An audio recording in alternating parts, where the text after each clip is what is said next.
Okay, I'm going to be live in just a second as soon as I get to my home slide. Well, okay, now starting.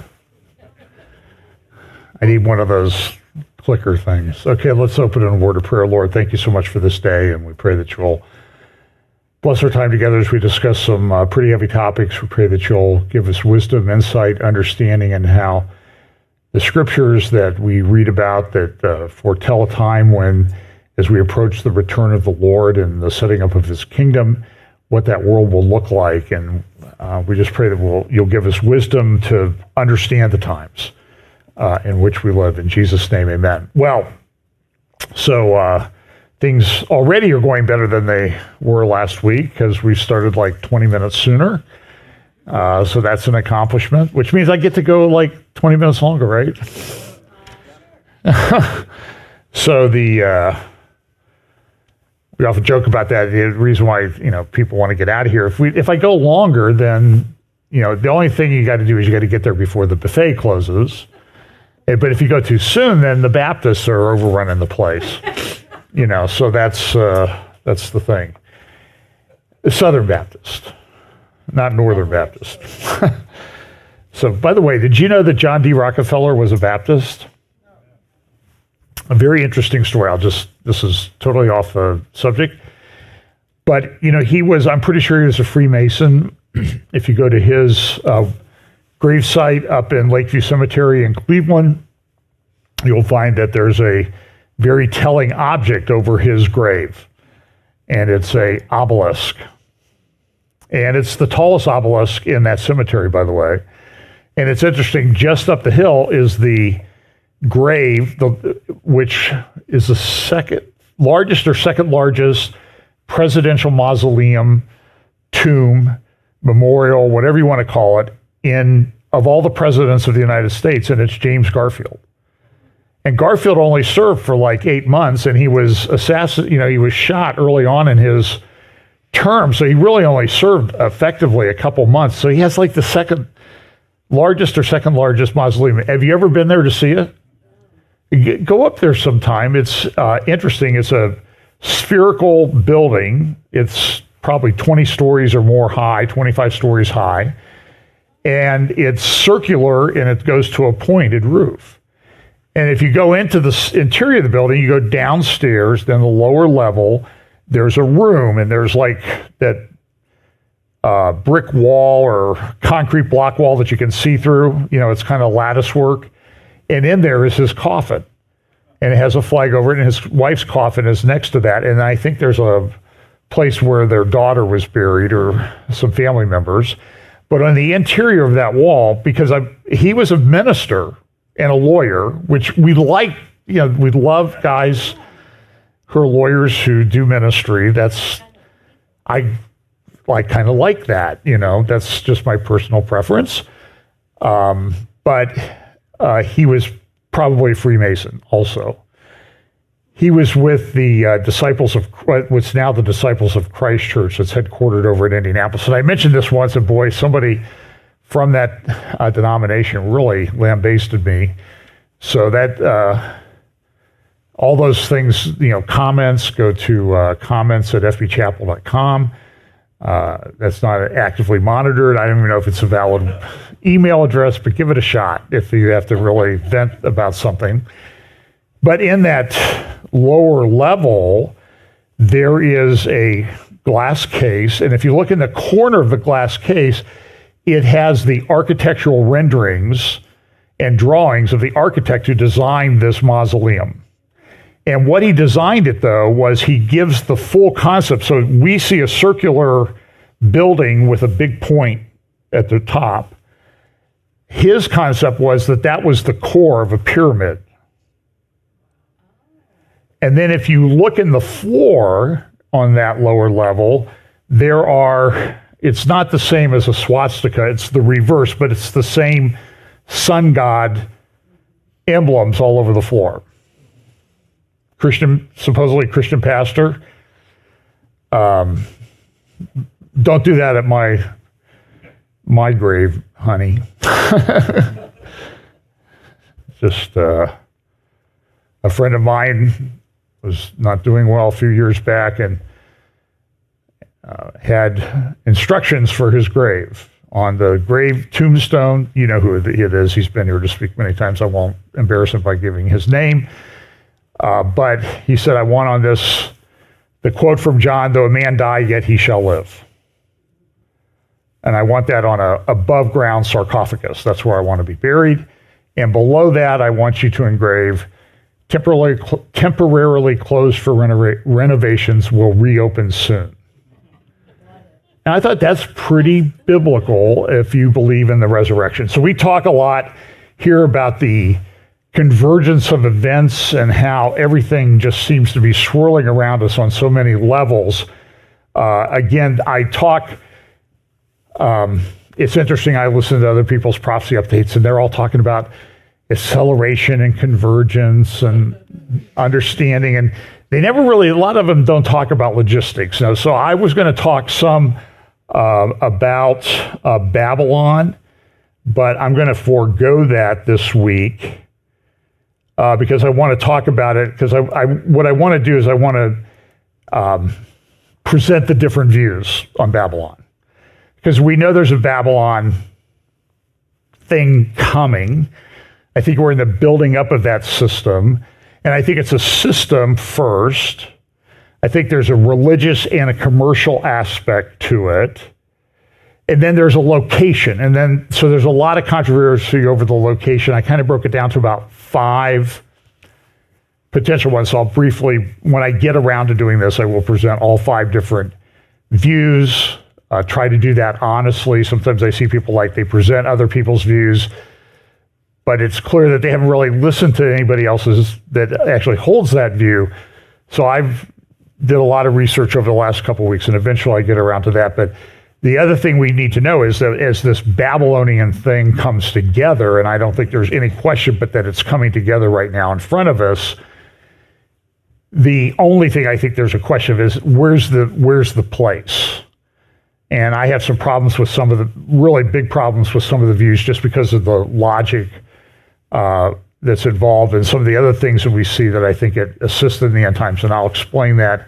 That's a very unclear way of telling you that I will clarify later. But the one thing we do know is that just as with the Tower of Babel that we read about in Genesis chapter 11, the people were going to do this, and they were like, God said, they'll if they get this done, they'll be like gods. Nothing will be impossible for them. And we're really at that stage. It's not linked in the show notes. If you go to YouTube and you type in 10 stages of AI, somebody shared me, it's only like a 10-minute video. It's not a John Haller length video. And it talks about the 10 stages of AI and how that develops. And I do think that there's a connection between Tower of Babel, Babylon, in the end times, and a lot of this artificial intelligence that we see developing so rapidly.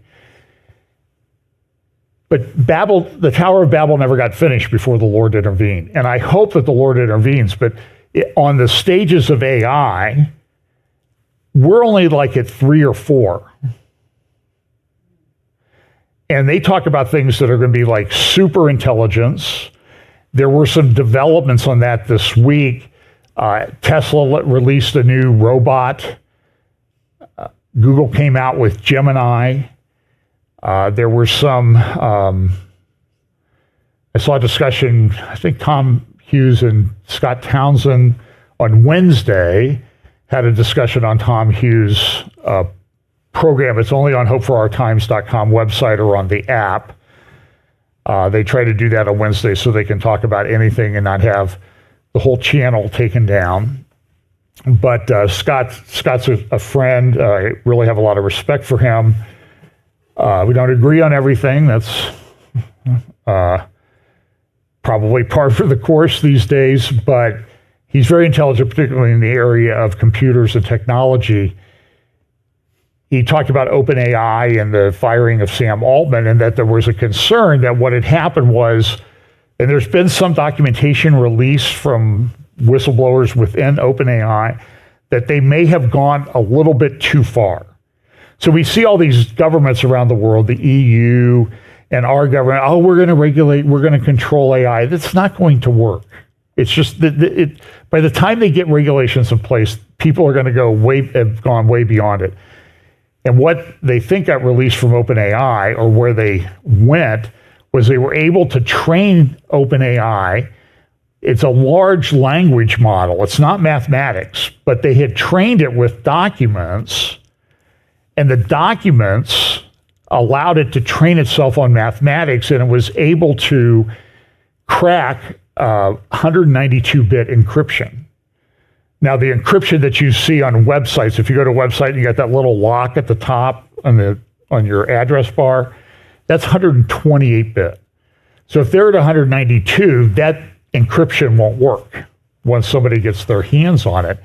So there's a concern that this is going to get out there and it's just going to completely blow everything apart.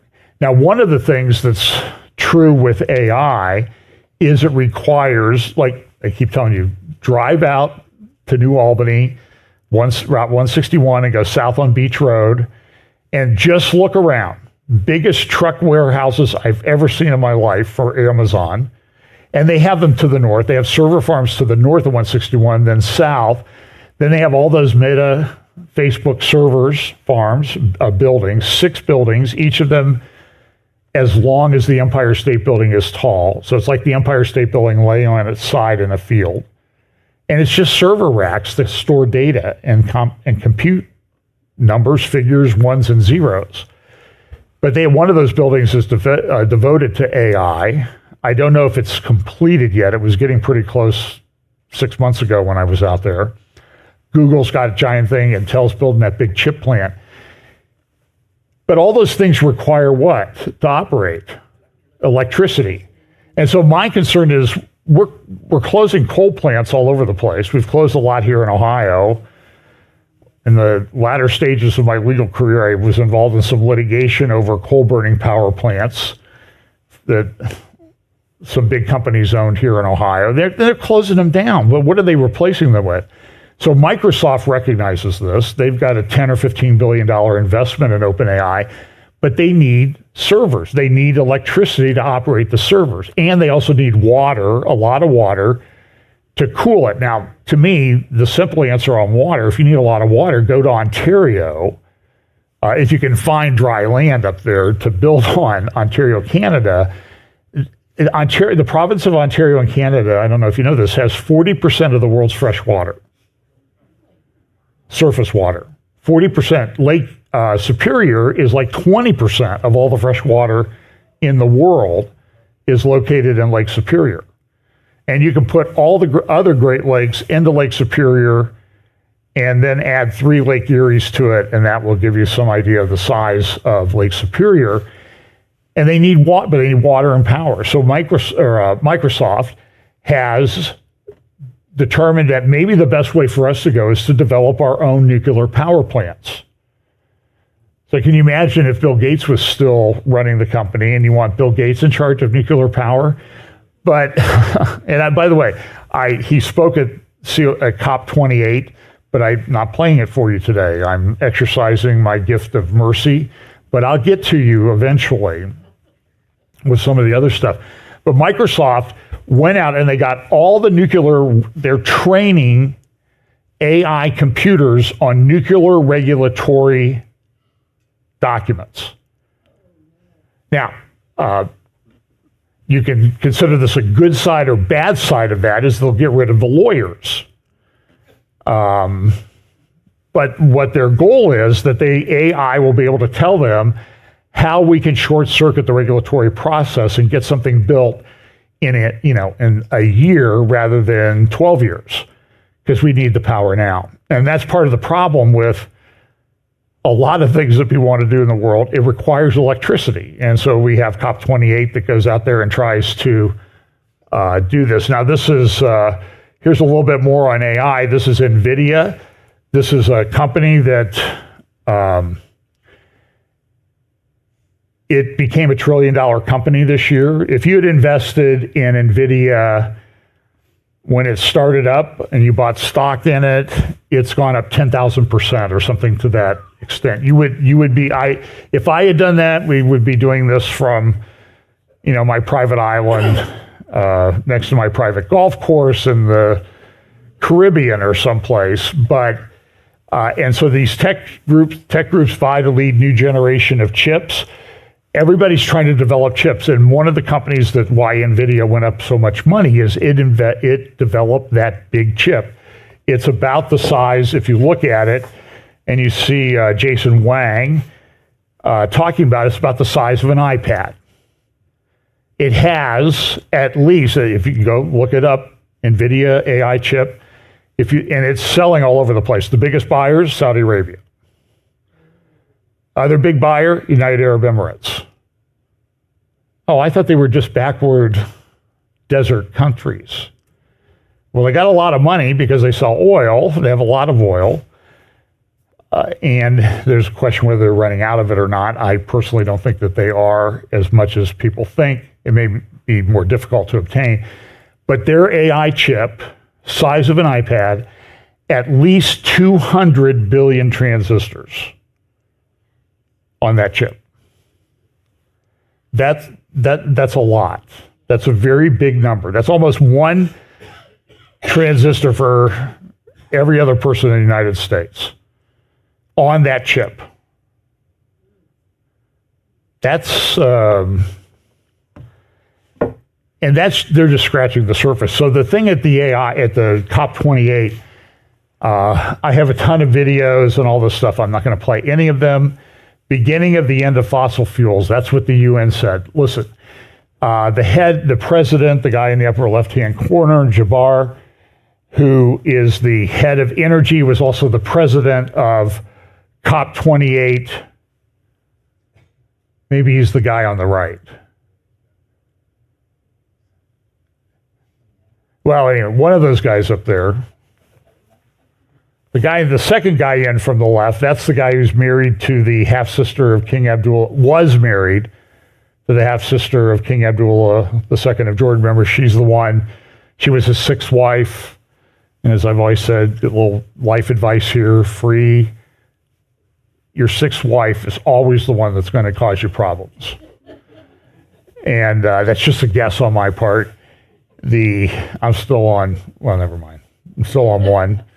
But I think it's the guy to the right. He's the head of energy, and he was the president of COP28. And he said in a Zoom call, he said, we're not getting away from fossil fuels. And everybody went nuts. And so because this is the narrative that they want you to believe. It's not that it's true. It's that's what they want you to believe as they destroy economies all over the world to get to this thing net zero. And even people coming out, there were realists at the COP28 conference, and they said, we're not getting to net zero. We're not even get to this 1.5 degree thing. It's just not happening. And it appears some respects that the world is warming, but is it warming because of man or is it because of something else? Son of a friend went and climbed Mount Everest this year. Now, my reaction to it was, you raised an idiot that's in good shape. 18 people died trying to climb that mountain this year, the largest number in a lot of years. And as you climb up, there's dead bodies all over the place.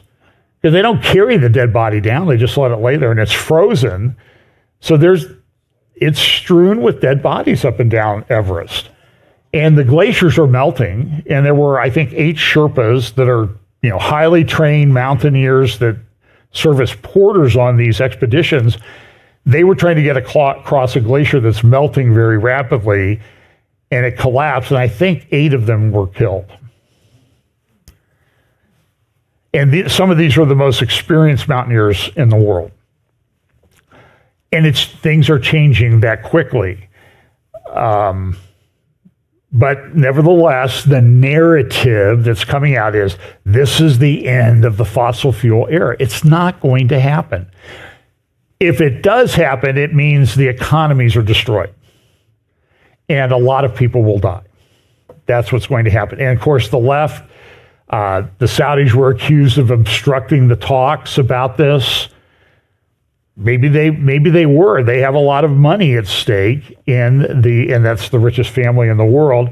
It did really upset one person, Al Gore. COP28 is now on the verge of complete failure. The world desperately needs to phase out fossil fuels as quickly as possible. Sidebar, as he said shortly before he climbed on his private jet to fly back home. But this ambiguous draft reads as if OPEC dictated it word for word. It is even worse than many had feared. It is of the petrostates, by the petrostates, and for the petrostates. It is deeply offensive to all who have taken this process seriously. And it's hard to take him seriously, right? So this was a good... as to what they were able to accomplish, this came, I think it was from one of the United Arab Emirates newspapers editorial page. And they put a little spigot on the end of the big spigot where oil comes from. Now, I found this, so we talk a lot about the end times here. I struggle sometimes to portray what I'm thinking about graphically. So I've done the graph with the horses. And you see that what they do, what is unleashed when these horses ride forth, and then there's a big argument. Are they riding yet? Are they going to ride? Is the first horse the Antichrist? I mean, so there's a lot of arguments about it. But my point is the horse rides, and until the Lord returns, whatever is unleashed by that horse increases over time. And it may be an exponential increase near the end. It doesn't like the first seal opens and everything associated with the first seal happens. I just don't think that's the way it is. It goes gradually, as I say, gradually then suddenly. And that's what all the first four horses, and I think those four horsemen are set out what happens in Matthew chapter 24, the birth pangs. But remember, this whole thing with the end times, a friend of mine said this, and I thought it was kind of a brilliant thing. So now I use it, but I don't attribute it to him specifically, because I don't know if he wants me to know that I'm quoting him. But he said at a conference, he said, this whole thing with the end times, remember, it's a birthing process. It's not a C-section.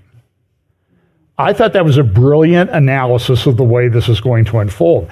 Now, I did find this morning.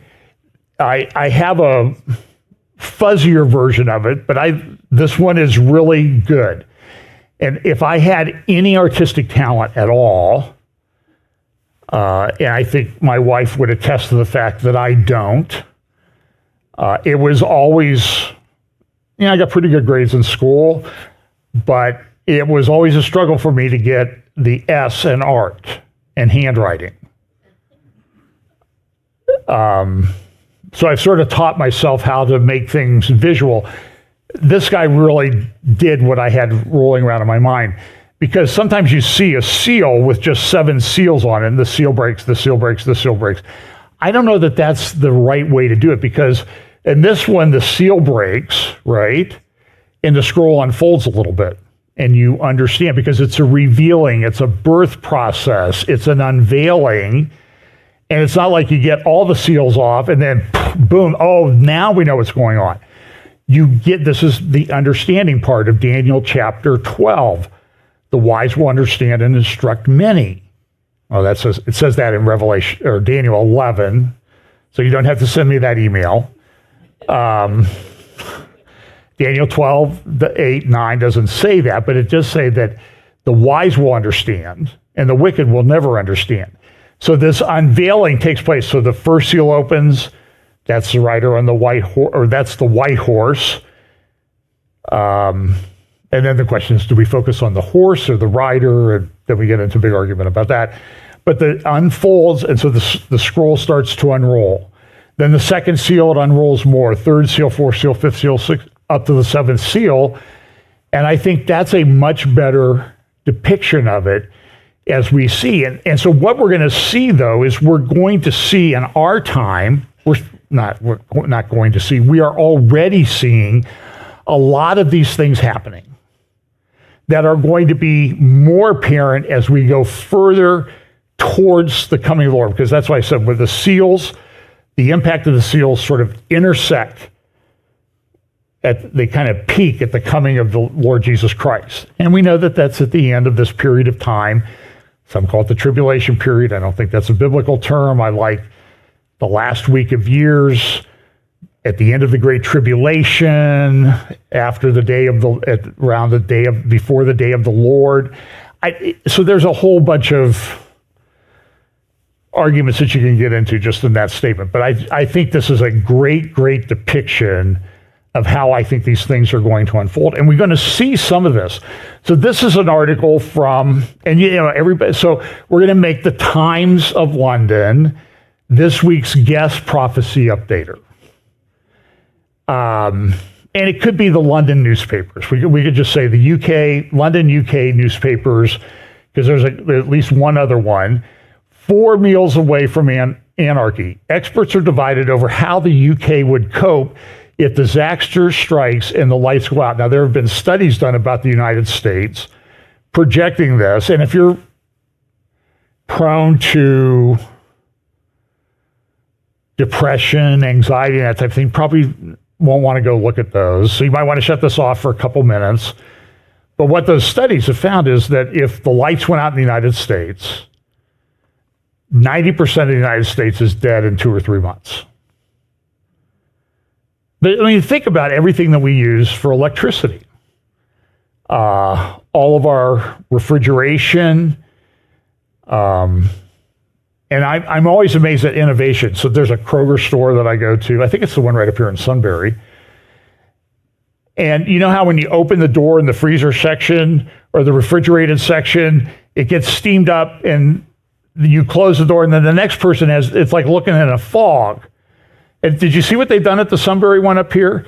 In that refrigerated section, what they've done is they've put a video screen of everything that's behind it. So you can look at it, so you only have to open the door and take your stuff. Now, they haven't made it so when you open the door, you have 1.2 seconds to get your hand in there and get your thing and get it out. And don't try to take 6 of them, beverages. You have to, because but it doesn't make any difference anymore because you're not going to fog up the screen. Like the window, like you did before. It's very ingenious. But that won't work if there's no power. Not much that we do that works if you don't have power.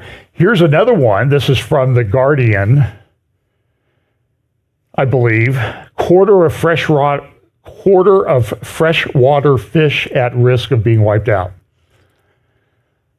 I need to practice saying some of these titles before I read them.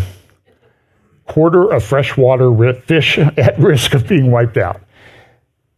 And this is true. There's a collapse in systems all over the planet where there's trees dying, fish dying. And you wonder how long can the earth go on with all of these things happening at the same time. Now, people say, well, it's all man's fault. Maybe it's just natural, and maybe it's just the earth groaning and getting ready for the return of the Lord.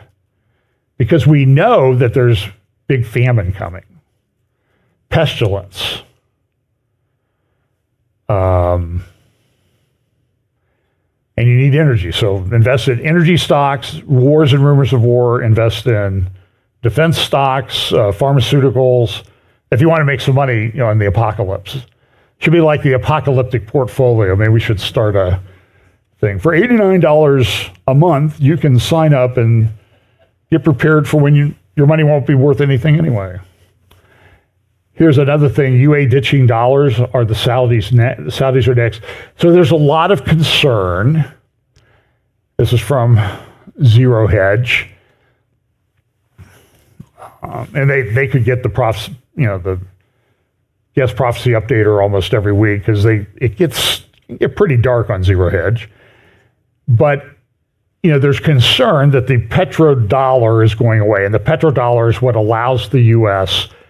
to do a lot of what we do, like have everybody else finance our lifestyle.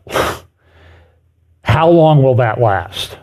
So some people think, if you remember about a year ago, everybody was saying, oh, the US dollar is going to collapse in the next 6 weeks. Well, it didn't. And it's still pretty strong. So if you want the alternative view to that, the Atlantic Council, which is a globalist, elitist, sort of like world order promoting place, but they have smart people there. So it's like Cal Thomas used to say. Cal Thomas, a great writer, used to say, I get up every morning and I read the Bible and the New York Times. Because in the battle of good and evil, I want to know what each side is saying about it. Bible being the good side, of course.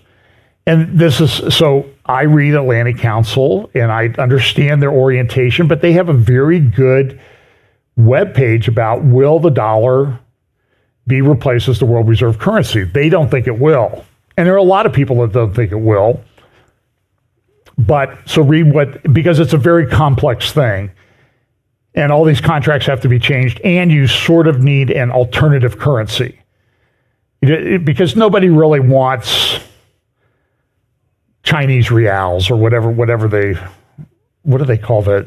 Whatever the Chinese currency is. A lot of people, you just don't want a lot of that. Because the United States, you can go everywhere. I mean, we were in Israel. We went into the areas of Judea and Samaria, often called the West Bank. And if you have a dollar, they'll take the dollar. I mean, it works pretty much everywhere. So that's the thing. So there's a lot of speculation about the deterioration of the petrodollar. It says here, I'll be the first to admit that two of the main themes on this blog, the United States sovereign debt crisis and the deterioration of the petrodollar, have been extraordinarily slow-moving theses. That's right. And so I've heard over the last 2 years, it's imminent. The dollar collapse is imminent. And it's one of these gradually then suddenly things. But I just don't know when the suddenly hits. But I think it probably will at some point. But it's going to be chaos all over the world if that happens. So last week, my videos didn't work for whatever reason. And so I want to play for you a couple videos about the growth of anti-Semitism and how that's related. So this is going to be Elise Stefanik, Republican Congresswoman from New York. And by the way, New York got a ruling this week which will probably allow them to turn 4 seats Democratic in the next election because of the way they draw the maps. They can redraw the map now. So she may not even be a congresswoman. So here she is questioning the presidents of MIT, Penn, and Harvard. This was about a week ago, Tuesday. And here's how that went. They're talking about anti-Semitism and calls for genocide and intifada on campus. Dr. Kornbluth, at MIT, does calling for the genocide of Jews violate MIT's code of conduct or rules regarding bullying and harassment? Yes or no? If targeted at individuals, not making public statements. Yes or no? Calling for the genocide of Jews does not constitute bullying and harassment? I have not heard calling for the genocide for Jews on our campus. But you've heard chants for intifada. I've heard chants, which can be anti-Semitic depending on the context, when calling for the elimination of the Jewish people. So those would not be according to the MIT's code of conduct or rules? That would be investigated as harassment if pervasive and severe. Ms. McGill, at Penn, does calling for the genocide of Jews violate Penn's rules or code of conduct? Yes or no? If the speech turns into conduct, it can be harassment, yes. I am asking specifically calling for the genocide of Jews. Does that constitute bullying or harassment? If it is directed and severe or pervasive, it is harassment. So the answer is yes.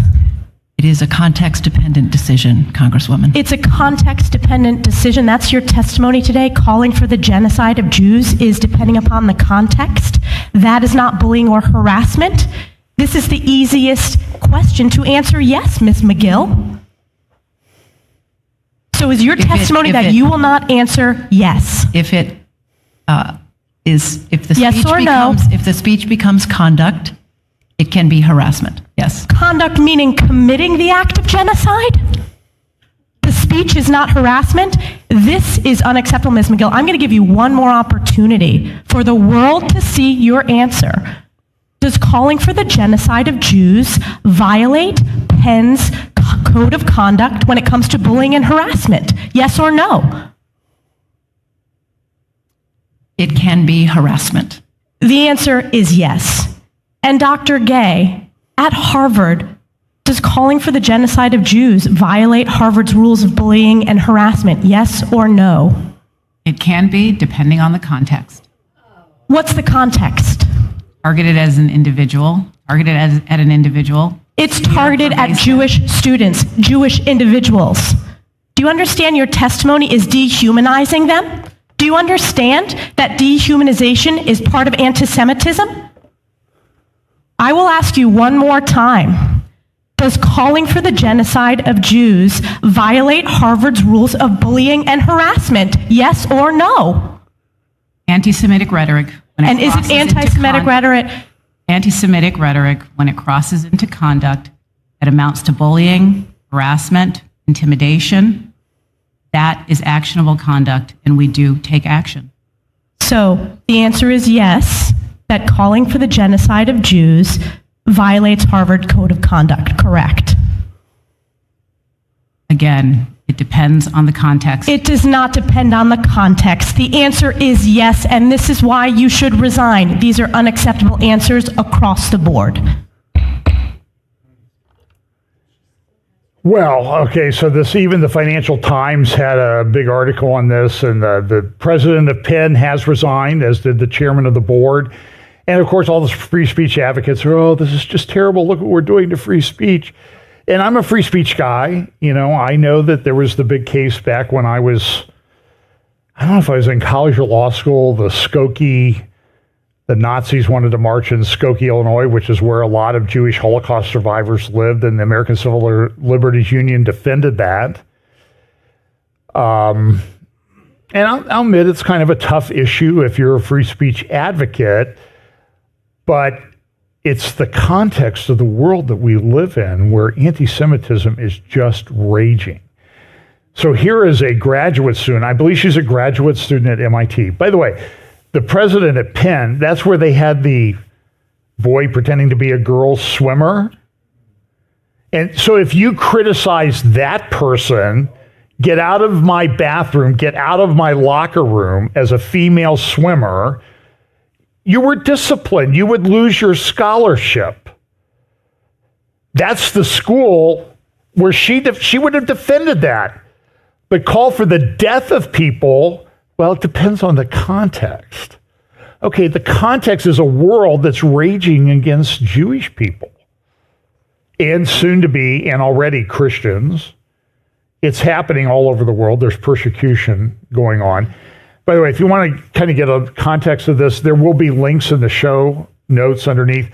I did a few interviews over the last couple weeks. I interviewed Jonathan Feldstein, Orthodox Jew lives in Efrat in Israel, talking about this, and his son is now a soldier in Gaza.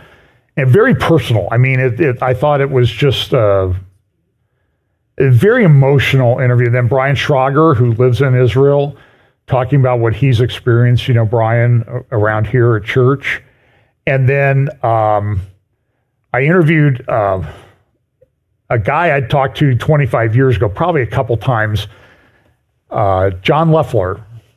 John used to run a radio program called Steel on Steel, really one of the best apologetics Christian podcasts out there. He sort of closed up shop a few years ago, but through a friend, I was able to get his phone number or email, and we talked, and I said, well, let's do a little podcast. So we did about 55 minutes the other day, and John's a character. So instead of putting John Leffler for his name, he put Juan the Magnifico, and but it really was, at least on his part, an intelligent discussion about the things and some of the things that have led to this, in where we are.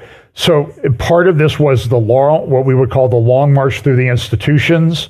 This was a plan. It came, they left Germany, they came over here, the socialists and communists, and I think John had a good explanation. The difference between socialism and communism is they believe the same thing, but the communist has a gun and weapons. But it's been a long march through the institutions, and it's at this point I brought up my suggestion that maybe it's time to extend the period of homeschool. It used to be like grade school, and then it was junior high, now high school.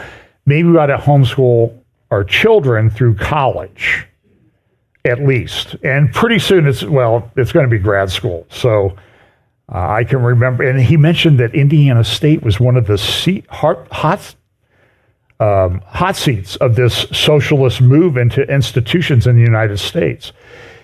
And it used to be called Indiana State Teachers College, which ought to scare you. I have a master's degree from that school. And it's really where the first time I was a graduate assistant for probably the most conservative professor in the criminology department where I was getting my master's. I got assigned to the most conservative one. I think the chairman of the department kind of knew that probably would be the best way to go. But there was a young Marxist in the office next to me.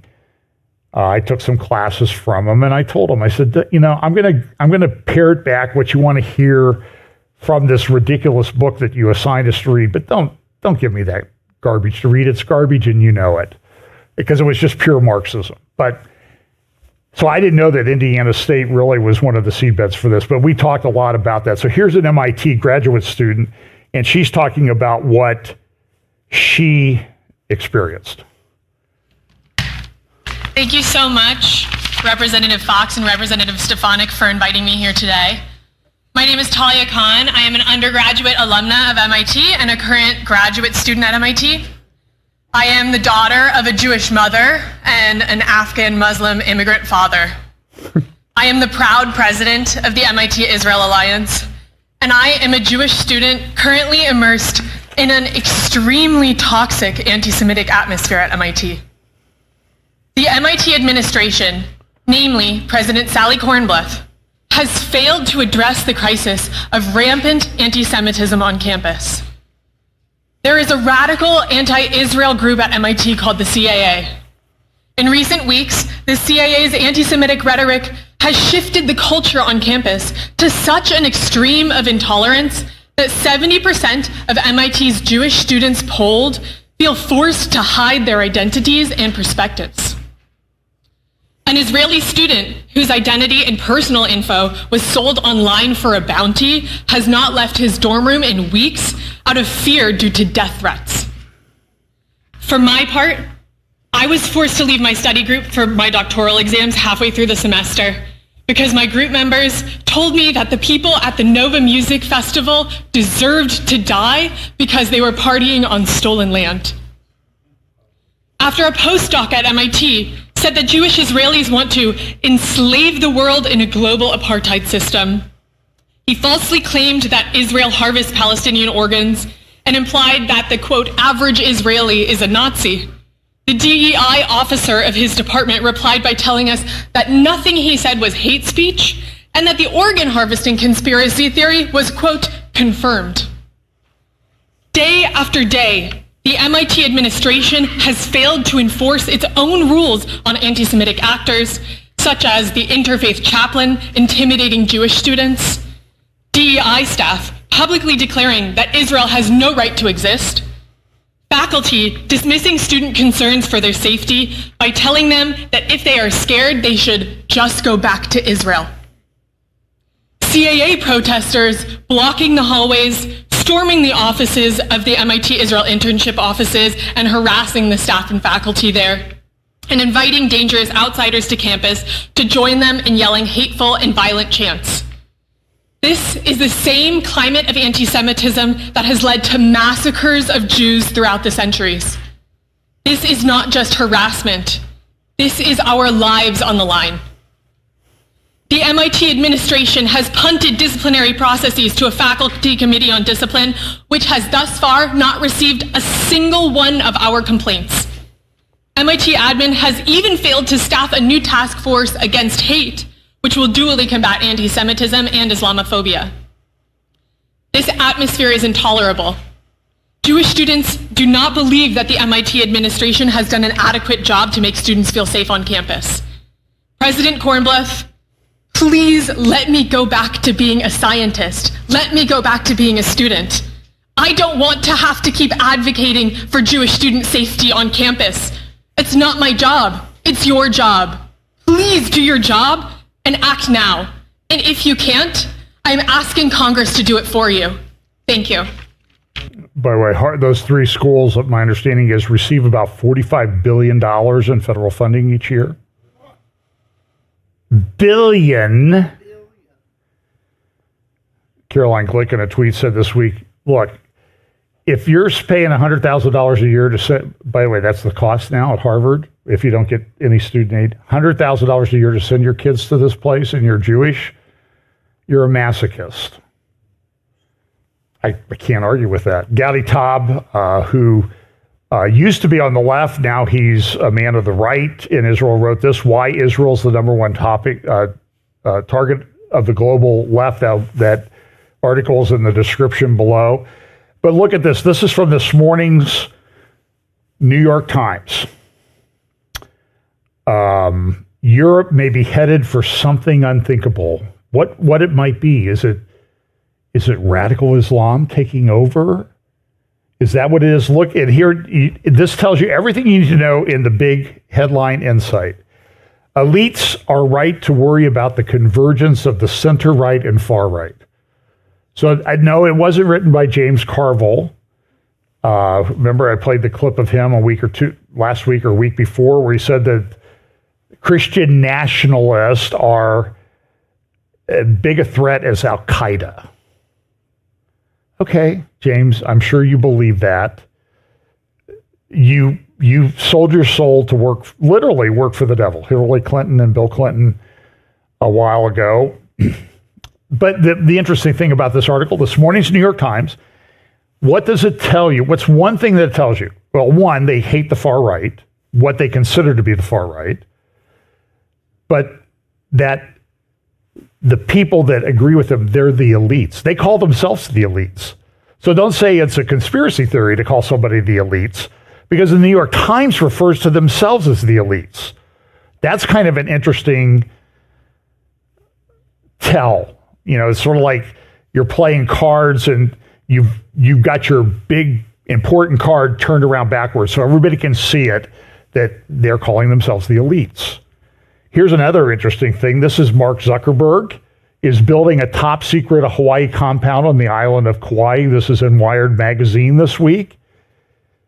And it's going to have a 5,000 square foot bunker. The cost of this whole complex that he's building is estimated to be $270 million. He's making everybody associated with it to sign non-disclosure agreements. And if you post that you're working there on social media, you're fired. And everybody on Kauai knows that this is being done. And here's a little insight about it.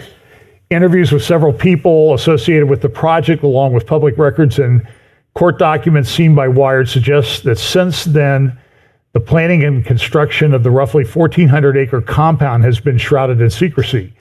The property, known as the Kulau Ranch, will, according to some planning documents, include a 5,000 square foot underground shelter, have its own energy and food supplies, and when coupled with land purchase prices, will cost in excess of $270 million. Now, when you see that, does that bring anything end times to mind? Well, what about the elites of the earth, the kings of the earth? And by the way, a technology company head could be part of these kings that come about in the end time, these 10 kings that give their power to the beast. Because we know the beast is going to use what appears to be pretty extensive technology. So is Mark Zuckerberg one of these? I'm just saying I don't know. Do the math. Look at the Bible. But what do they hide in? These elites of the earth. They hide in caves. And now we live in a world where the elites, who might be one of these kings of the end, are building their own caves to hide in. That comes from Revelation chapter 6. Am I really out in left field on that one? I don't think so. So, let's see. So I'm going to talk a little bit more about this in a moment. This is from the Daily Telegraph. There's also a big article in the New York Times front page this morning. Israel delivered suitcases of cash into Gaza. Look, we know that money's been permitted to go to Hamas in Gaza. Everybody thought they could manage it. One article that I read this morning, let's see, who wrote that? Said, yeah, it's probably bad. But why is it all, now they're still at war in Gaza. And they're like, oh, look what they did. They are the ones, they started Hamas, they funded Hamas, they caused it. And they ignored the warnings. And there's all these theories. It was a false flag. The Israeli government planned it, and they let it happen. They didn't, and look, it's clear they didn't pay attention to warnings. But my point is, if they had heeded the warnings that all the people were making, what would they have done? They would have done exactly what they're doing right now. They would have gone in and rolled up Hamas. And who do you not hear anything about?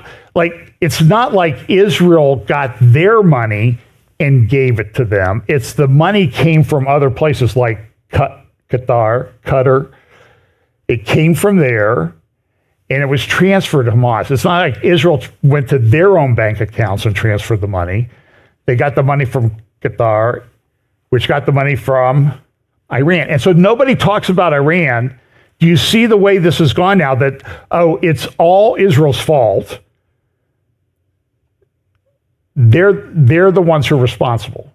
Not Iran, not Qatar, not the biggest funder of the Muslim Brotherhood in the world, a tiny country that's very corrupt. And so this is a big question. What are they going to do with Gaza? There's pumping seawater in there. This is from a Iran Twitter account. Unlike Gaza, where there is complete blockade, if Israel attacks Hezbollah, thousands of fighters will go to Lebanon to liberate the Golan Heights and Sheva Farms. And more about that in a moment, a little bit more detail about that. Israel says, Hezbollah, pull back in the north or we're coming after you. This was an interesting article. You know, one of the theories of the end times is that this beast empire is headed up by a revived Roman Empire. And this is an article from Wall Street Journal the other day. Look at this. Alarm grows over Europe's empty arsenals. Countries like the UK, Germany, and other countries, they don't have any weapons. They don't have any ammunition. I said jokingly, I didn't say it jokingly, I said it accurately a number of years ago. Germany had like 4 tanks that were operational. And I just said, so look, maybe Europe is the lead of this beast empire. I don't dismiss that totally. I'm just saying is right now there's not much evidence that they're going to be much of a power. And you'll see some other things in just a moment. Now, when I was in Israel a year ago, one of the things that they did was they took us down to the Urban Warfare Training Center near Gaza. We had about an hour, 2-hour briefing from a general who talked to us about, look, when you see somebody coming at you in a situation, you have 10 seconds to make a decision. And maybe less if they're running or driving a car. So a few days later, when Brian Schrager and I, we went to Mamre and Hebron, and we were driving through Hebron, which is where Israeli citizens are allowed to go.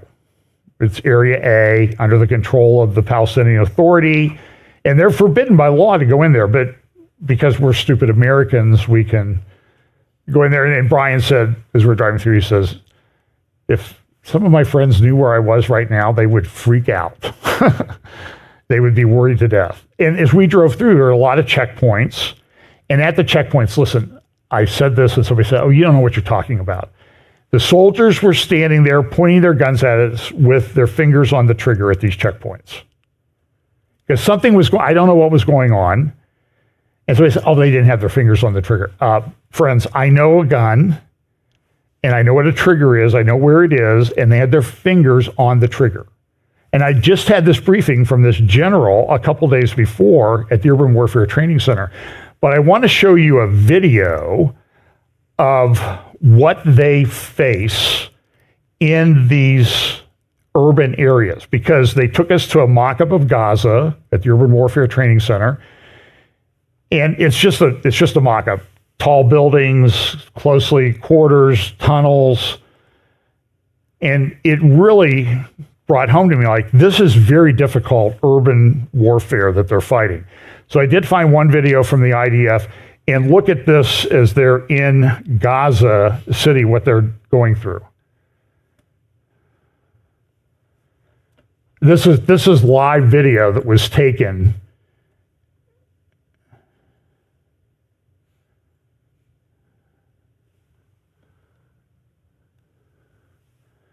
See, I mean, how many places are there where somebody could pop up out of and shoot at them?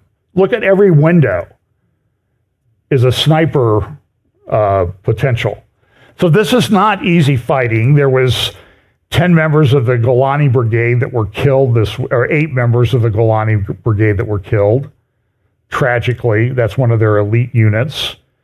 They had been lured into an area where my understanding is that they had set up like fake babies in cribs and all this stuff and booby-trapped, and then played sounds of children. So the Israeli soldiers went in, and of course the anti-Israel crowd all over Twitter especially, like, oh, look at how stupid they are. They went in there. Yeah, because they have a soul, which you don't, because you think that human shields are okay. You miserable people. Inhumane people. So Israel went in, and it was booby-trapped, and 8 soldiers were killed. And then when you understand that context, there were 3 hostages that I probably set free by Hamas, and they came running out, and they were shot and killed. Horrible tragedy. I'm sure the people involved will never, ever forget it. The families and everything, just massive tragedy. And of course, all the pro-Hamas, pro-Palestinian people are like, oh, good for them. Let them suffer in guilt the rest of their lives for killing their own people. But the point is that this is the problem that they face, is because Hamas people might come out from a building like this waving a white flag, the soldiers relax, and then boom, people pop up in the windows above and start shooting them. So like I said, so what the general told us at that briefing is you have 10 seconds to decide. And what you decide means whether you live or die. By the way, in the video example that they used was a car approaching a checkpoint. The soldiers decided not to do anything. At the end of the video, the car blew up and killed the soldiers at the checkpoint. And this is what happens. So this is a news report that came out that top Hamas brass in Qatar have been told to leave for Algeria as their security can no longer be guaranteed. Apparently, they've shut off their cell phones and left that area. I'm sure their billions that they have in personal wealth are safely stored. Here's a graphic of what downtown Doha looks like. This is a country of 300,000 people. Like, what's that, 1/7 of the Columbus area? Look at the buildings that they have there. Everybody in Qatar gets like $2 million a year from oil. Biggest gas field in the world. I'll talk about this later. This is like a 20-minute video and completely AI-generated newscast. Do you think we're going to see some crazy things in an election year here in the United States? I don't think we have any idea. So now this is an interesting story. It comes out of the Daily Mail. Putin had issued a call, this is a couple weeks ago, November 28th or 29th, saying, hey, all you women in Russia, we have a population problem. And you need to have 8 children, each of you, whether you're married or not. And we need to do this for 3 generations to replenish our population. Because look, Putin is a very, very bright guy. I think he's a very evil man, but I think he's a bright guy. He's a propagandist, KGB, all that stuff. Don't trust him, but he's smart. And he knows that Russia is in a demographic collapse. Countries, this is happening all over the world at the same time. North Korea, baby Kim came out and said, you should have more babies, all you Korean women, because we need soldiers. We need bodies. Now, in the United States, we take people and move them here, thinking that they're all going to be on board with us at some point. Europe is collapsing from this immigration, just illegal immigration, just like we are. I don't know if it'll survive. And the same call is being issued in Europe. Have babies.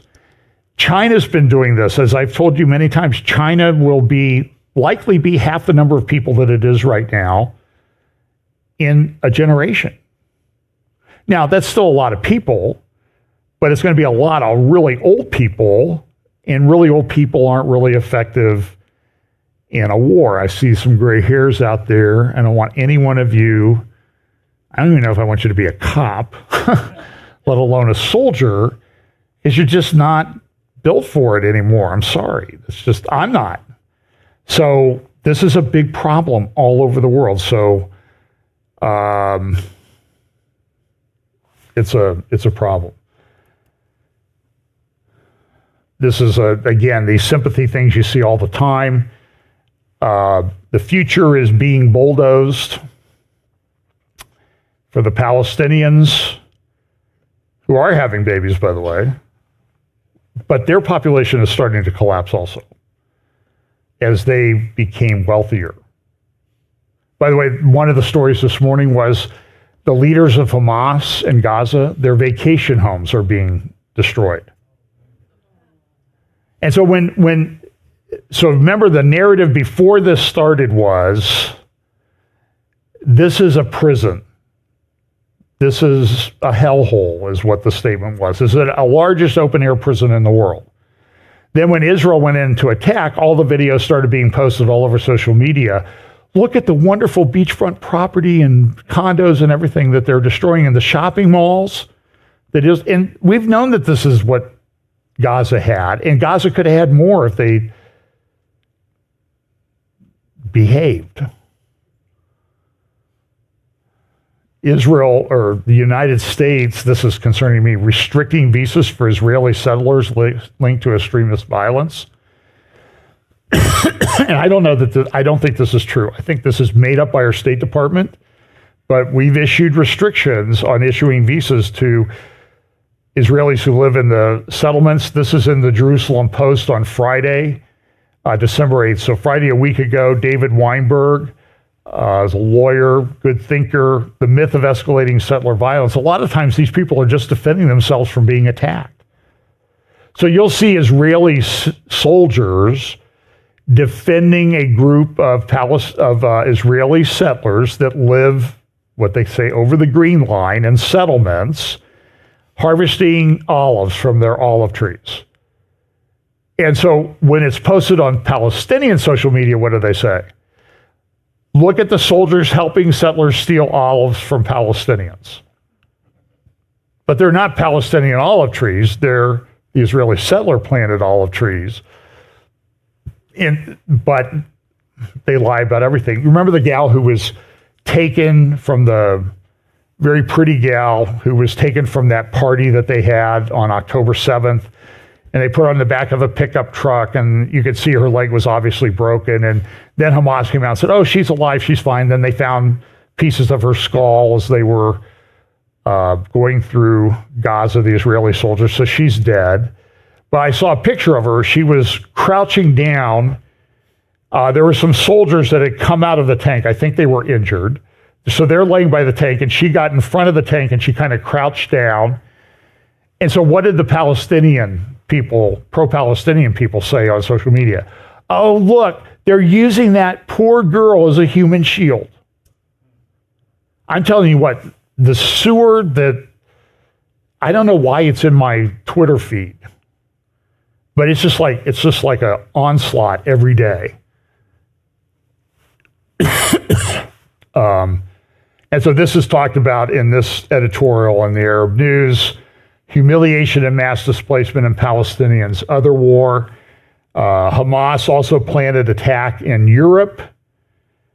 Let me see here. I want to skip that one.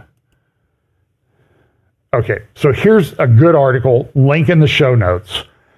Caroline Glick, about a week or so ago, she interviewed Dr. Mordecai Kadar. Go watch it. It's like a semester of education about Arab Muslim culture.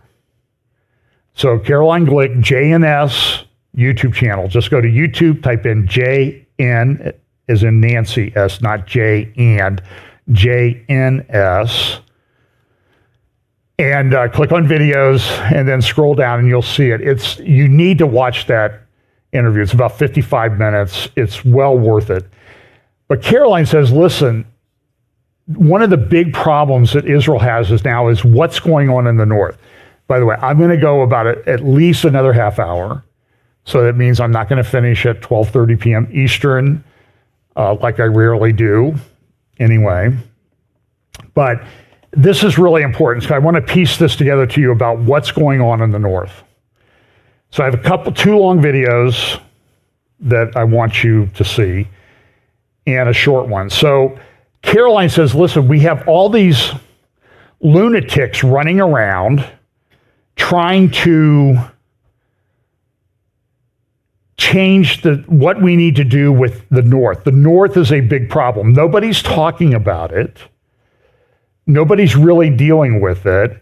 So at COP28, the Atlantic Council put on a forum, a global energy forum, and one of the people they had was our friend Amos Hochstein, he was involved in the Obama administration for 8 years, then he was out during the Trump, now he's back in what I call the third Obama term, called the Biden administration.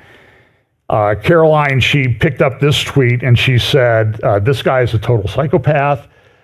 He goes on, he talks about the things that he's doing in Lebanon, because he talks about, I did this at the Lebanon border, and this is what we need to do. We need to do the Abraham Accords. Listen to what he says, and you can put it in context. It's about 3 minutes long. This is a week or so ago. When was this? December 10th or so at the COP28 meeting. This is Amos Hochstein. Look, we've had examples of what is positive momentum and the kind of future that this region can have. And I think that in the previous administration, the great work that was done on the Abraham Accords and the remarkable decisions that were made by the government here in the UAE and Bahrain and Morocco to take a step towards a different kind of future. And to understand that if we want to focus on real existential crises of the day of climate change and economic disparities around the world, that's what we should all work on together. And the vision that President Biden has insisted on since the day he came to office is to focus on a regional integration. It has to be the path. Use that momentum to then support how we can better the lives of Palestinians in the West Bank and Gaza. How do we use that momentum to create a atmosphere that is the opposite of where we're going now, of increasing hate speech and increasing demonization of the other side, and get back to starting to talk about what it brings us together, what unites us, and the same fears, hopes, and dreams that people on all sides of this region have that are no different than they are in the United States, Europe, South America, or everywhere. We want to have a better life for our families. And I think that all has to be together. So I don't think that we're changing directions. I don't think this conflict should do that. In fact, this conflict should be a doubling down on reminding us that if we don't go towards regional integration, peace, and security, this is the alternative. These are the two options that the world is facing and this region faces. And I think it's an overwhelming choice to choose the path of integration, peace, security, and prosperity. And so they're pushing, this is Jared Kushner was in a meeting with the Qatar, whatever you want to call it, prime minister, pushing, is this interesting or not? Kushner, the former president's son-in-law, by the way, he got bailed out by a big loan from Qatar on his building in New York that he way overpaid for. I think it was the most expensive commercial building transaction in world history. It was just under $1 billion for a building located, it was the old AT&T building located at 666 Fifth Avenue in New York City. But I'm not, so this is Barak Ravid who writes about this. And it says this: Jared Kushner and Ivanka Trump organized a private meeting in New York last Wednesday with Qatar's prime minister and a bipartisan group, mostly of Jewish businessmen and billionaires. Three sources with direct knowledge of the meeting tell Axios.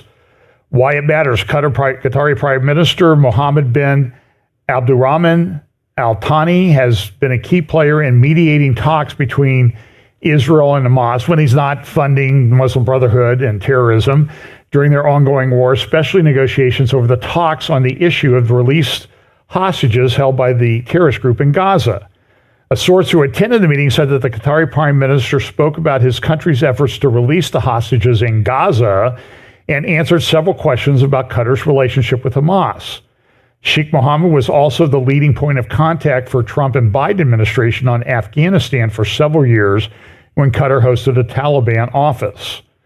Kushner and the Qatari prime minister became close during the Trump administration when they led negotiations on ending a rift between Qatar and other Arab nations in the Persian Gulf. The other Arab nations didn't want anything to do with these guys because they funded terrorism.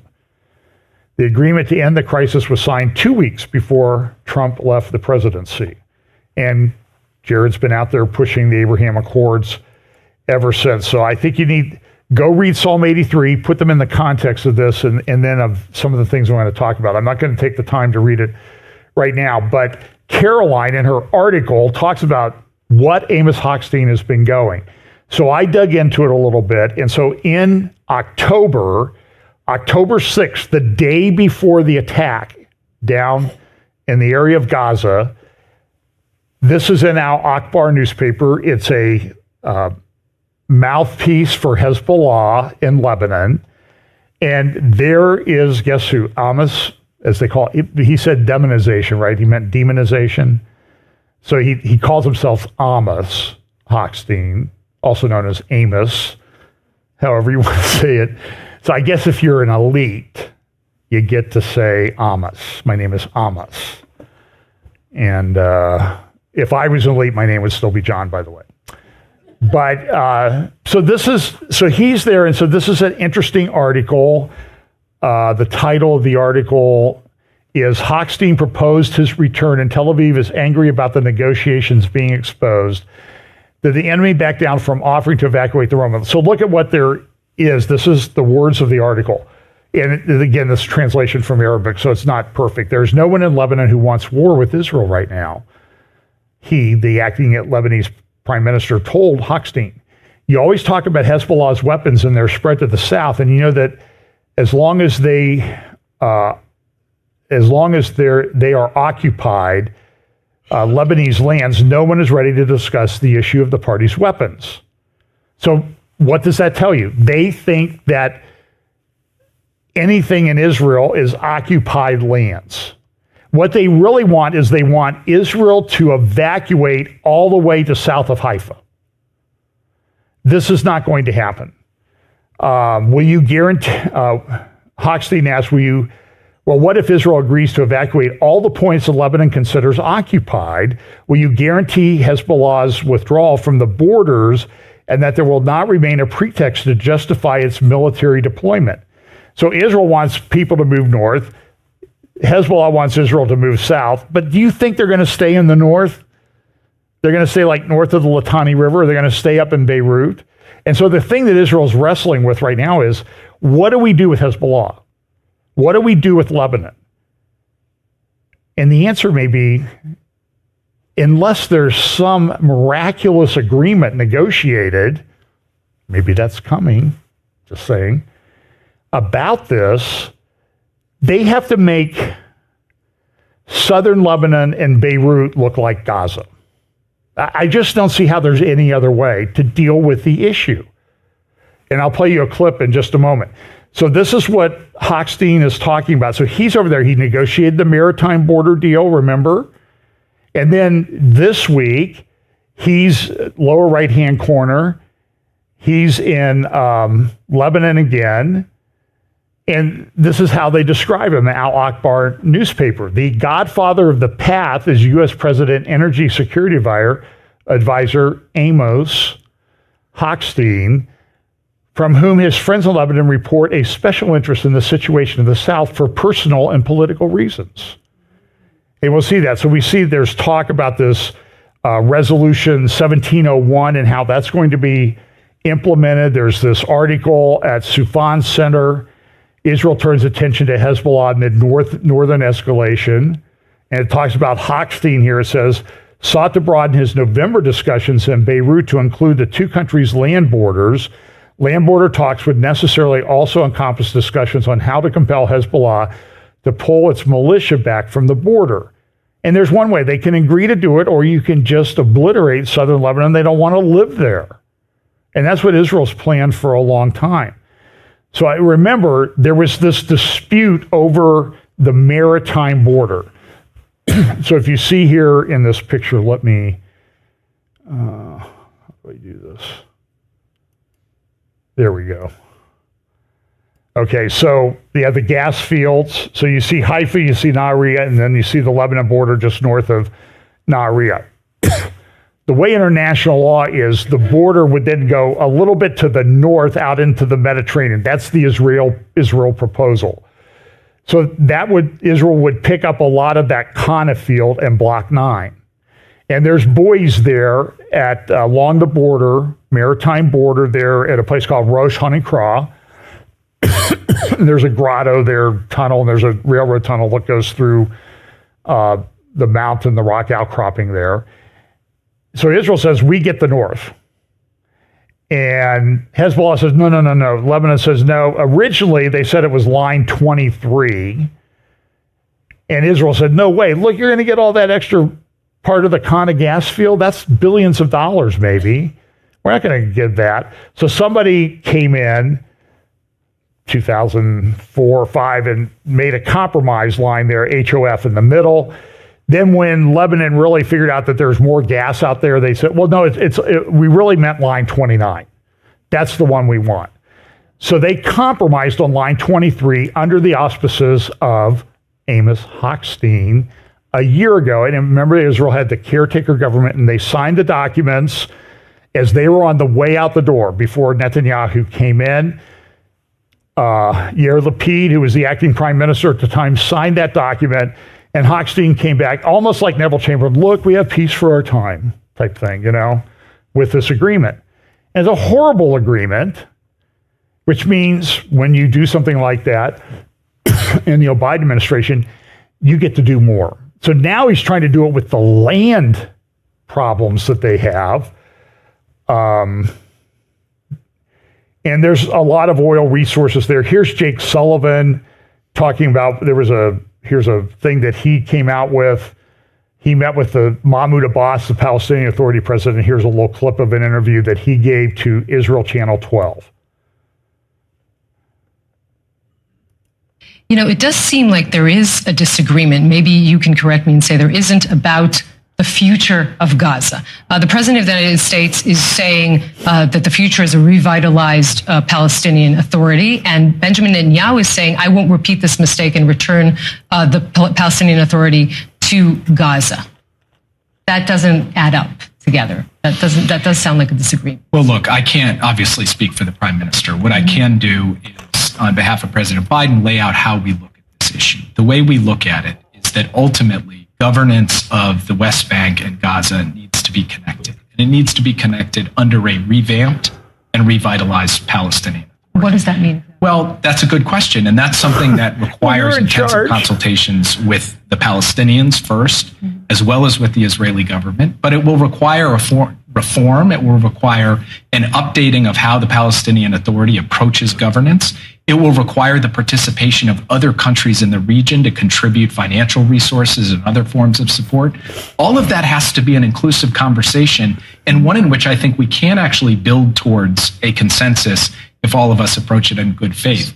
At the end of the day, the goal should be to have a West Bank and Gaza connected under common leadership that does not represent any form of terrorist threat to Israel, and we are determined to arrive at that day. So you're saying that the Israeli government essentially is willing to discuss that future with your administration? Well, like I said, I'm not going to speak on behalf of Prime Minister Netanyahu, who obviously has spoken on this issue himself. What I am going to say is that they are prepared to talk to us very much, and we had some of these conversations today about what the question of governance and civil administration looks like, the question of security, and the question of reconstruction.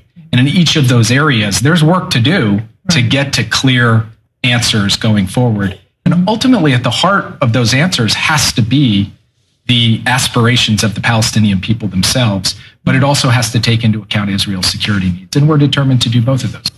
And so the surveys that are coming out now say that in the West Bank area, that Hamas has 85% support for what they did on October 7th among Arabs. It's actually more in the West Bank than it is in Gaza, by the way. And so the Sullivan goes, well, they're willing to talk to us. Israel's willing to talk to us. I hope they're willing to talk to you to tell you that you're a moron, that you don't understand this. You're thinking like a Western person. And so Amos Hochstein, remember, there's pretty big oil and gas reserves, but Russia has hundreds and hundreds of times more gas than around here. But it's important to these smaller countries. So Israel, what they found they can do. By the way, this Block 9 that we've talked about, that's here, Block 9 there, after the agreement was signed, and this is maybe good news, not so good if you're in Lebanon, which is collapsing. I don't even know if they have a government really anymore. The economy's in shambles. But Hezbollah has money because they get it from Iran. They put out a big oil rig, drilled for a few months, and guess what they came up with? Water. Nothing.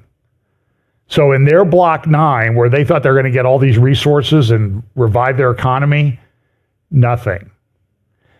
Now, I personally think that has kind of a supernatural aspect to it, because Israel's finding gas whenever they stick, a hole in the ground out there in the Mediterranean. So now this just happened within the last week or so.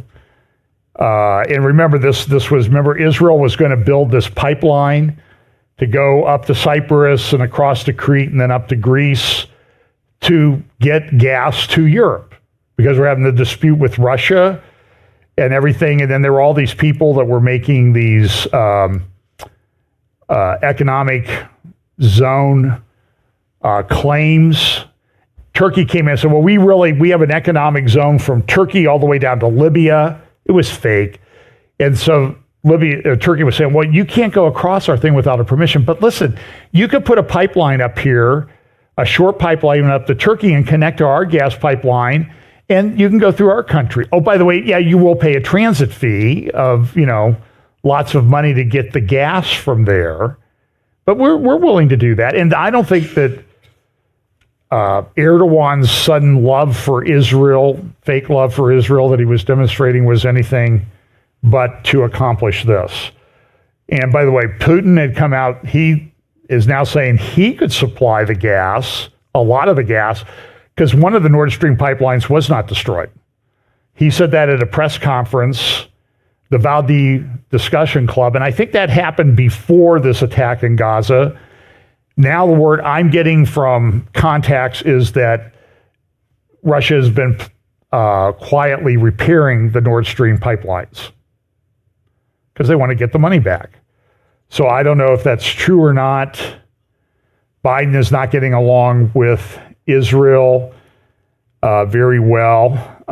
And this thing, like here's from even the Financial Times Global Affairs, Gideon Rockman writes the other day, the mirage of the two-state solution. And I love the way they put the artwork. Now, Melanie Phillips also has a great article, and I think that link is also in the show notes, The Persistent Two-State Delusion. She was on radio, and this is what she had to say about the two-state situation. The majority of Palestinians actually want the death of Israelis, and they want Israel gone. Here we go. Okay. The majority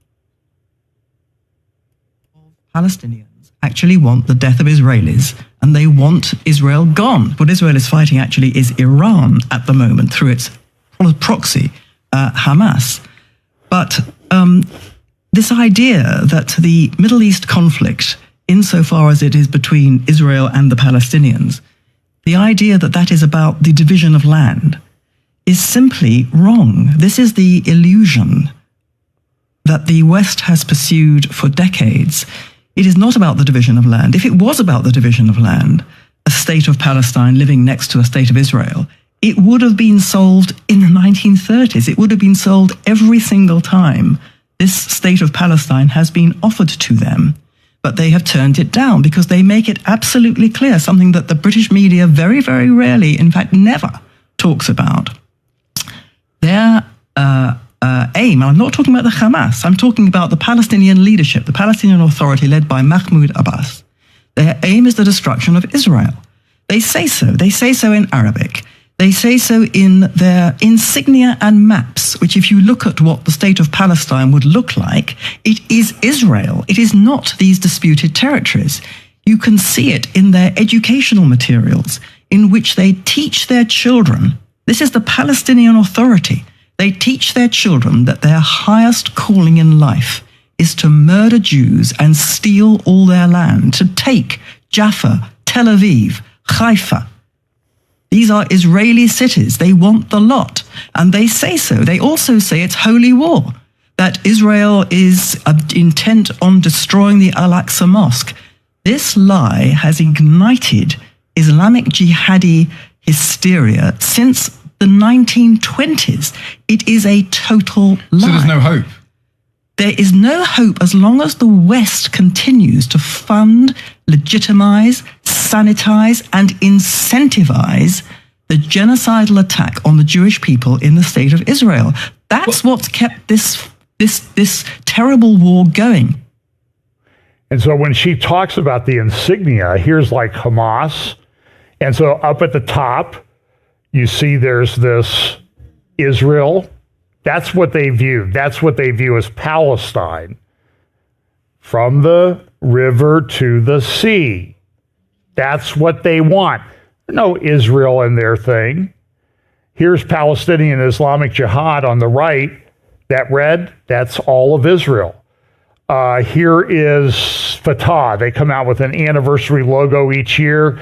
Their 48th anniversary was, do you see the scarf there on the right in the shape of the state of Israel? You see the red thing in the middle in the shape of the state of Israel. That's the 54th or 55th one that they came out. We have this problem too. The Houthis are attacking ships in the Red Sea, preventing them from going up to the Suez Canal. It's affecting world shipping. This is a report on what's going on. The ships are stopping. The big shipping company said, we're not going through the Red Sea. The U.S. and Britain shot down 14 drones or missiles the other day, just yesterday. And so to get there, it's like a 12 to 20 day extra to go all the way around the Cape of Good Hope in Africa to get to Europe. It's not the safest passage in the world. And so this is affecting world shipping. And it's just the Houthis down there in this, funded by Iran, and nobody's attacking Iran. It's absolutely insane. I'm going to skip over a couple things. I have this is a briefing by Saret Zahavi. It was the other day at, she's from Israel-alma.org, Alma Research in the north.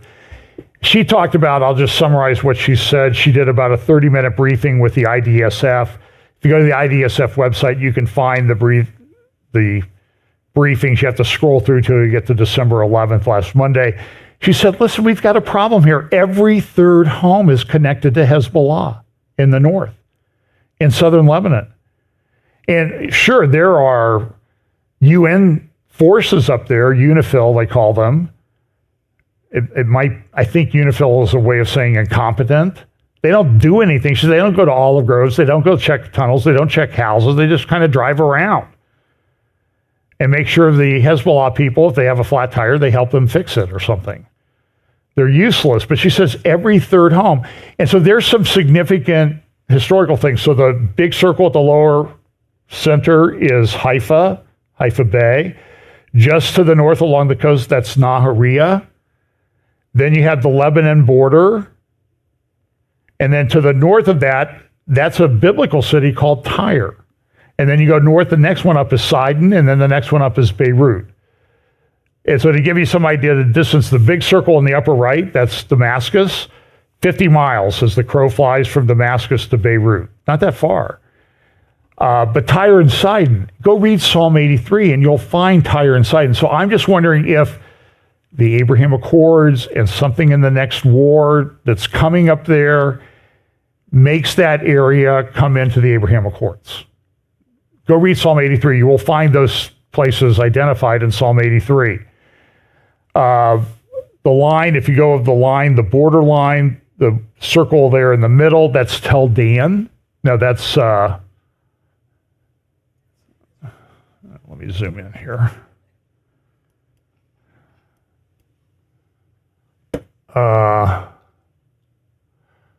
That's Majel Shams.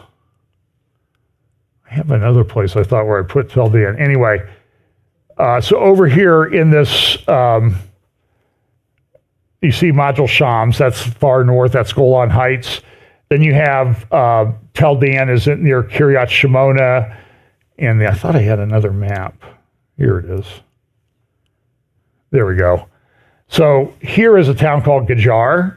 That's largely Israeli, but the UN decided to divide it.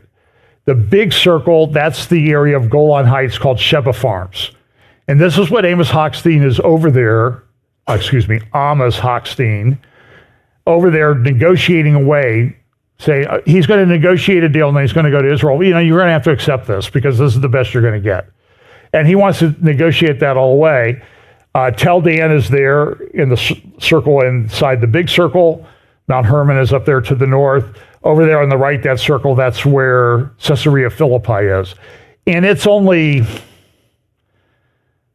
a couple of kilometers, couple miles from Caesarea Philippi to Tel Dan. They'll give you an idea how close it is. I think Tel Dan to Gajar is 2 miles. So it's less over there to Caesarea Philippi. But they want to give away Gajar, and this would give away the Golan Heights. And you need to understand that. Caroline Glick has been talking about that for a long time. What the U.S. administration wants to do is undo Trump. They really want to undo the Abraham Accords or reconstitute them. And remember, Trump said, hey, the Golan really belongs to Israel. Remember? And this is what she was talking about months ago, that Amos Hochstein was over there, and he was over there just the day before the Gaza attack from Gaza, negotiating this stuff. Because, well, I did such a great job with the maritime border. I got that Israeli government. And so that's why Biden comes out this week and says, well, I think we really need that. We need a change in the Netanyahu government. You see how this is all fitting together? Tony Badrin, who is a treasurer, he has a good article at Tablet Magazine. Iran sponsored the October 7th massacre, and America paid for it. And of course, we released $10 billion towards this. The Wall Street Journal reported this on October 8th, that Iran helped the operation. He says this, sure, there's a degree of complicity when a state sponsor for the last 30 years has financed, armed, trained, and hosted the leadership of a Palestinian terror army, including by establishing a joint operations room in Lebanon, which oversaw the last war in Gaza in 2021. But Kirby, he's a presidential spokesperson, national security guy or something. He's been all over the place in government. I hope he doesn't get a pension for everyone that he serves in. But Kirby added, in terms of the specific series of attacks we have seen, we just don't have direct evidence. And that's what they see. And so that's why you see today's New York Times. Israel didn't act on secret record of Hamas money. So Israel's at fault. But wait, where did the secret Hamas money come from? Who funded it? Why don't they ask that question? And of course, they would take the Sergeant Schultz from Hogan's Heroes, notice I see nothing response. So here's a great graphic. I have one about 10-minute video. I'm just going to play it. If you have to leave, go ahead. And you can catch this on the live stream. By the way, there will be links to the interviews that I did in the show notes. But I thought this was great. The Russian bear, the Chinese leopard, and the Iranian mullah slicing up the Eastern Hemisphere. Well, slicing up the world, and they're heading towards the Western Hemisphere. I think it's a very excellent graphic. I don't remember the newspaper that I got that from, but I have a video in here someplace that I want you to see.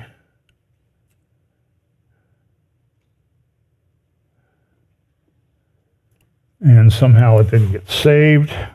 So I'm going to play it. So give me 1 second here to put it in.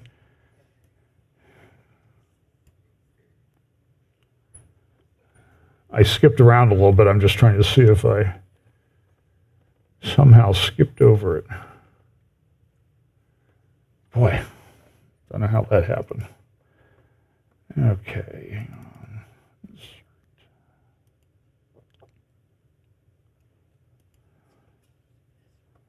My production assistant really fell down on the job. Okay, this is an interview. You can go to his Rumble channel. This is Avi Abelo, who I met in the Old City Jewish Quarter last year ago when I was in Jerusalem. This is Dr. Mordecai Kadar on the left, an absolute treasure, probably the leading Muslim Arab expert in the world, certainly within the top 3. This will be about 8 minutes. And they're talking about, what do we do? What are we doing with Hamas? What are we going to do in the north? You can go to Avi Abelo's YouTube, Rumble channel, Avi, A-V-I, A-B-E-L-O-W, A-B-E-L-O-W, all one word. Put that in the search bar, go down, scroll down a couple videos, and you'll see Dr. Kadar's interview done a few days ago. And let's just listen to a little bit of this, and then we'll pack it in. Right, so I'm going to come back to the whole discussion about the destruction of Hamas in a second. I first want to stick with Iran and Hezbollah, because according to my own thinking, and I've been explaining this to other people, Israel will have to attack Hezbollah as part of this war effort in one way, shape, or form. Because for years, Israelis know that Iran via Hezbollah were planning. We've known about Iran's plan via Hezbollah to attack Israel, attack Israeli yishuvim, towns and cities up north, infiltrate via tunnels, kidnap and kill in the cities and in the towns, and then go back into Lebanon. We've known about that, but no one's really taken it seriously. But now that what Hamas did to Israelis and communities down south, all the Israelis who live up north on the border with Lebanon now know Hezbollah is on the border. They can actually see Hezbollah fighters on the border fence. they don't want to return home, and they won't return home. And they're right. Until Israel takes care of the Hezbollah threat, so that they don't feel there is a threat anymore. So even though Iran is holding back Hezbollah and only having them on a low flame, Israel must continue this war. It cannot protect the Israeli population who live up north until they take care of the Hezbollah threat.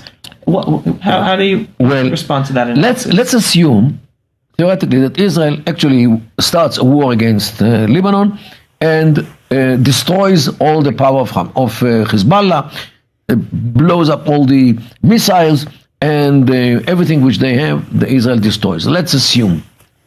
And if you don't continue to govern the place, they will renew. Southern Lebanon. Well, in Lebanon, they will renew the missiles. It will take 15 years, of course. Maybe following your logic, we have to return to have a security area in southern Lebanon. No, we have to occupy Lebanon because they can do it to north from the security zone. Instead of using that language, we have to reclaim and liberate biblical Jewish lands that is today southern Lebanon. But by the way, the word Beirut is actually a Hebrew word. Be'erot. Really? Wells. Really? Really? Right. This is the name. Be'erot. And why is Beirut named Be'erot? They took the Hebrew word Be'erot. This was the name of the place. The Hebrew name. And they turned it in. Look, Sidon is Saida in Arabic. Tzor is Sor. Okay, so they took the Hebrew names and they just saying it in Arabic. That's all. No, I'm with you. I agree. So, look, in order to make sure that forever there will be no weapons against Israel in Lebanon, you have to control Lebanon constantly. So even if we occupy Lebanon and you destroy, theoretically, destroy all the weapons of Hezbollah, yet you have to be there in order to make sure that they don't renew their stockpile of everything which they have today. So since this is not not feasible, this solution to occupy Lebanon and to stay there forever, you have to come to a situation of deterrence. Deterrence means that first of all, the idea of proportionality should be erased from the vocabulary here in Israel. And unfortunately, the Supreme Court actually forced our armed forces to retaliate or to answer in a proportional way. Now, proportionality is actually destroyed the deterrence. Because you cannot deter somebody by saying, hey, if you kill one of our people, we'll kill one of you. The deterrence is being achieved when you tell him, if you kill one of us, I'll kill 100 of yours. No less. So be careful. Don't, because it will cost you a hell of a lot. And it should be a hell of a lot. Means, after Israel finishes the job in Gaza, and from our point of view, Gaza could be flattened. And Israel should take the picture and send to Hezbollah and say, see what we did in Gaza? This will be the fate of Beirut, so Sidon, and Tripoli. Once you launch one missile against us. Just be very careful. And if you really want to launch a missile, do it towards the sea. In order to save yourself from our retaliation or from our answer. Okay, this is the only way how to survive in the Middle East. And for, and also, if you are powerful and invincible, you get only a temporary peace, which will last only as long as you are powerful and invincible. This is why if Israel is powerful, invincible forever, it will enjoy temporary peace forever. Right. This is the only way to survive in the Middle East. This is not Europe here. It's not America. Here, agreements are temporary anyway. And we Jews are rejected because we are different. We are Jews. We are not Muslims. And this whole area is Islamic. and our land was Islamic land, Palestine, and therefore, and as you know, a land has only one-way ticket to come into the house of Islam and not to leave it. We Jews are not a nation because we are communities which belong to all the nations in the world. And this is why we are not a nation, so we don't need a state. And our religion is null and void because Islam came to the world to replace both Judaism and Christianity. So why do you need a Jewish state if there is no Jewish religion? Right. And the people, the Jewish people, are not a people. They are communities which should return to everywhere where they came from. So this is the way they look at us. Therefore, the occupation is not what happened in 1967. The occupation is what happened in 1948. Now, just let me show you. This is the scarf, which I think I showed here, but let's first see the scarf of Hamas. Look at this. This is the scarf of Hamas, this green heaven. And this you can see here, the land, the map of Israel from the river to the sea, with a book on it. And the book is open, of the Quran. The book is open in a place which says, and prepare against them, means the infidels. Prepare against them whatever you have from power and bound horses, in order to strike terror into the hearts of your enemies and the enemies of Allah. To strike terror means this is the verse in the Quran which orders the Muslims to use terrorism. So this is what is on this emblem, or this icon of Hamas, and this is the branch of Hamas of Birzeit University, branch of a terror organization. Yeah, they're educated university. So the whole Israeli state is here, means the occupation of 1948. While the PLO, which some people want to get them back into Gaza, The Biden administration, right? they, and this is the PLO flag, have a Palestine from the river to the sea. No Israel. Of the whole Israel. No Israel. So where is Israel? So Hamas are from the river to the sea. The PLO from the river to the sea. Palestinian Authority. What is basically the difference? Who's our peace partner?